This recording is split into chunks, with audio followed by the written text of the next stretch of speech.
And then what's another obvious one? I mean, Austin Powers Goldmember. Wait, before you get to these ones, explain the Japanese films. The Japanese films? Okay. Explain the Nihongos. Wait, which one do you want to hear about? The first one, the top one. The top one? Okay, so Rashomon. So this was during like a very, I guess, pretentious period of my high school life where I was like, I want to watch a lot of really old films. Oh, okay. So Rashomon is one, it's done by this guy called Akira Kurosawa. Oh, it's an Akira Kurosawa. Yeah, it's an Akira Kurosawa film who's known as like one of the greatest film directors of all time. Hello, I'm a film buff. Hi, Mention one name. Hello, I'm a film buff. I'm a pretentious film buff. So I sat down and watched every Akira Kurosawa film, and Rashomon is one of them. And it's essentially, it's really hard to kind of explain, but basically, I think this movie was made in like 1950, I think. Yeah. Black and white film. But basically, it revolves around this like one murder case that happens in like Edo period Japan. And the same I guess murder is told from different perspectives and different characters. So like it kind of plays around. I don't know if it was the first movie to ever do it, but it kind of plays around with the whole like unreliable narrator like logic that a lot of movies use now. And it's just like, I don't know. The cinematography in it is like, it's hard to believe this movie was made 70 years ago. Yeah, I mean, that's why every fucking big director and a big film buff still says his name. Akira Kurosawa is your favorite director's favorite director. Yeah. Basically. Yeah, and like, I feel Rashomon was one of those movies that like took everything that Akira Kurosawa was like really good at in terms of filmmaking and just like crushed it into like an hour 30-minute like just solid movie. And like Mifune Toshiro is like the guy in the poster who's in like basically every fucking Akira Kurosawa movie, but like he's one of my favorite Japanese actors just because like I don't know, he kind of, you know, there's that like weird stigma of Japanese acting where it's like way over the top and like really unrealistic. We've talked about it, which we've talked about. Like Mifune Toshiro, in my opinion, like kind of took that and almost made it his own. Because like every Mifune Toshiro character is like so over exaggerated in terms of like emotion and like movement and stuff like that. Like I'd be very surprised if he didn't do like theater training and shit like that. But like, I don't know, it's over exaggerated, but it's still like believable, if that makes sense. Okay. And it's like, it becomes really like kind of, I don't know what the right word for it is. I know I sound very pretentious right now, but it's a Go ahead. Okay, but like, in my opinion, like there's lots of really good Akira Kurosawa movies. Yeah, like, I think the only one I've seen is Seven Samurai. Seven Samurai. Which is the classic. That's Is that a classic. the one where that like fight scene goes on for so goddamn long? That might be. I mean, there's a lot of like... That was a really weird... Yeah. Sure, there's a lot of fight scenes in Akira Kurosawa movies. The other Seven Samurai, did it have a remake? There was a Western remake. Yeah, there was a Western remake. Also, The Magnificent Seven is the Western version of that film, which is also a classic. I think maybe I watched... What was it called? 13 Assassins. That's a remake, right?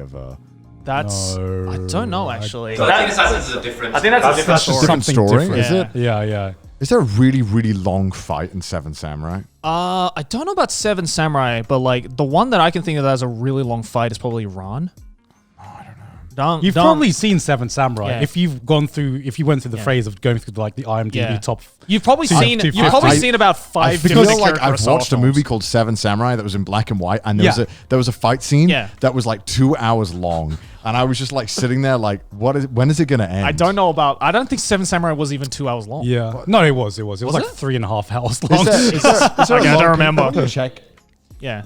Is there a long fight scene in Seven Samurai? Can you check? That was just a very long movie in general. Can you Google it? Like long fight scene? I mean, it's probably the scene. It's probably the film you're thinking. I just want to know if I've watched it. You've probably seen it. It's a classic. Like it's definitely on the IMDb. Like there's probably about 5 Akira Kurosawa films if you go through the IMDb. No, it's actually only one. It's only Seven Samurai. I was about to say. Big sad. Because that's the only one that's on the IMDb top 250. So that's the only one that most people have only seen. Probably, yeah. Even though he has like such a wealth of work. Yeah, I mean, Ran was I think his first color film, and that was also fucking fantastic.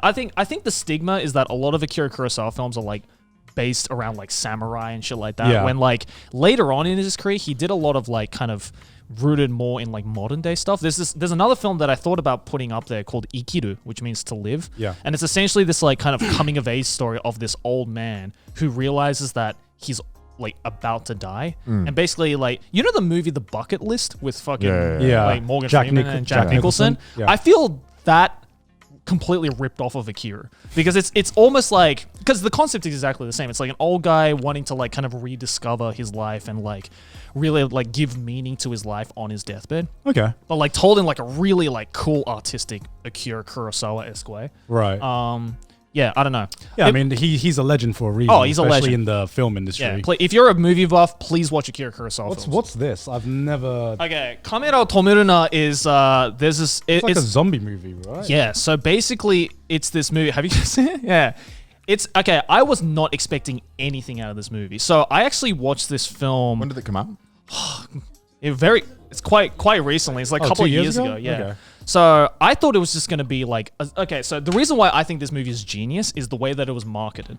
So the way that it's marketed, you look at this poster and you think, oh, it's a zombie film. Yeah. Like a B-grade zombie film kind of thing. Okay. It's completely not. It basically takes the zombie film thing and turns it super fucking meta. So basically what it is like, I don't want to give too much away, but basically the movie opens with this 15, 20 minute one cut zombie film. Okay. Like there's no cuts in it whatsoever.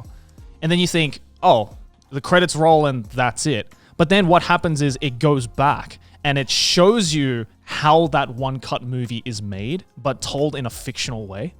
It's really difficult. It's really fucking meta. It's basically... Cool. That sounds cool. It's basically a movie on... And there's like all sorts of like weird like... It's actually a comedy. There's also like... There's all these like weird comedic shenanigans that happen behind the scenes of them shooting that one-shot 20-minute zombie film. Yeah. So the movie is about the making of that movie. That honestly sounds like it's right up my alley. Yeah, and it's. I think you'd love it. Yeah. I'm just like, that's a fucking wants to god stop film. recording right now. It's I'm just like, I'll make a fucking video on this. I was not expecting this movie to be good at all, but it was, one, it's really, really funny. Yeah. And two, again, like the whole meta aesthetic of it, I was like, whoa, I've never, and what, it gets even more meta because during the credit scenes, then there's a behind the scenes camera of that camera. Okay. So it's like a movie within a movie within a movie.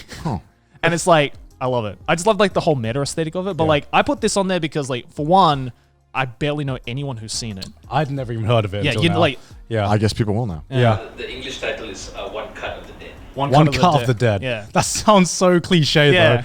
though. but that's exactly it, right? Like it plays to the strengths of zombie film cliches and just completely flips it on its head and just turns it into like this wacky slapstick comedy. That sounds cool. Yeah, and it's really, really cool. It sounds like an episode of Haruhi or something, right? Yeah, honestly. It's like if Endless Eight was good. Came from. And sorry, it came out in 2017. I forgot. Like 2017. 2017, yeah. Okay. I mean, I feel like the last zombie movie that I watched that I really fucking enjoyed was Train to Busan. Oh, that's great. Which I haven't watched Train to Busan. That's a fantastic fucking movie. so good. Yeah. And like I can't explain why it's really good because it's just like a very like it has like the same beats as just a standard zombie movie, but it's just a really good movie. Just a solid movie. It's just a solid movie. Yeah. Even if like you think you're bored of the zombie genre, like Yeah, I think I am. So maybe yeah, because I thought Okay, I was. if you're bored of the zombie genre, you need to watch that. And then I gotta watch Train to Busan. Yeah. And then I gotta watch other shit Yeah, too. yeah. Fuck.